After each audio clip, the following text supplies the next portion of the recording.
Good morning. It is great to be with you. It's been a high-profile week for Hillary Clinton. I like it to double as a workout. Buy two, so you can do... Some have called it the unofficial start of her unofficial campaign. During the media blitz for hard choices, that question, the hard choice about 2016, was artfully and repeatedly dodged.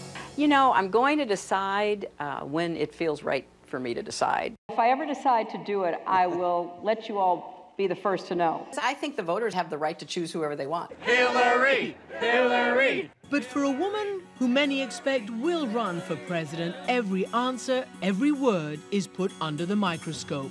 Whether it's national security... My chapter about Syria is called A Wicked Problem, and now it's gotten just wickeder because of the spillover into Iraq. Or personal finances. We came out of the White House not only dead broke, but in debt. Her critics jumped on that comment, and Clinton took another stab at it during another appearance with the mayor of Chicago, longtime Clinton supporter Rahm Emanuel. Dead broke. Really? That may have not been the most artful way of saying that, you know, Bill and I have gone through a lot of different phases in our lives. That was then, this is now. Everyone tried to pry something new out of her. Are we ready for Hillary? And Clinton got a little testy when a radio host suggested that her views on gay marriage were influenced by politics. So that's one for you changed your mind. You know, I have to say, I think you are being very persistent, but you are playing with my words and playing with what is such an I'm just trying to clarify issue. So I can understand. No, I don't think you are trying to clarify. I think you're trying to say that, you know, I used to be opposed and now I'm in favor and I did it for political reasons, and that's just flat wrong. But no one could argue with this. I've been waiting to be a grandmother for a long time, and I can't wait. I'm thrilled.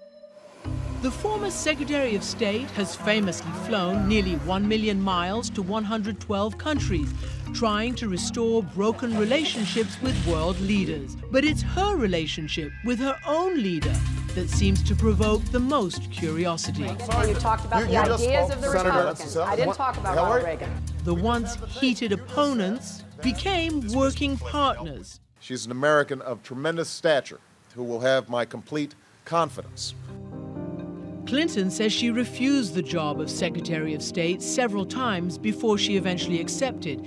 And she writes, quote, "Shenanigans my team and the president-elects were playing made it tough to say no. Shenanigans such as these from Obama's future chief of staff." He would tell me, I'm sorry, he's not available to talk to you right now. I can't put you on because I can't find him. In the end, Clinton says she was at the White House more than 700 times during her tenure at the State Department. And she recalls the president twice telling her, quote, "Don't screw up." Once in 2012, when she brokered an Israeli-Hamas ceasefire in Gaza. And again that same year, when Clinton helped bring a Chinese dissident to America. She calls it one of her proudest achievements. That was the kind of tribute to American values that you don't just turn your back on, or at least I don't. Then came the unexpected. Aboard Air Force One near the end of her term, the president asked her to stay on. She says she felt, quote, "the tug of my service gene, that voice telling me there is no higher calling or more noble purpose than serving your country." Then she told the president no. But will that service gene win the tug of war over the presidency in 2016?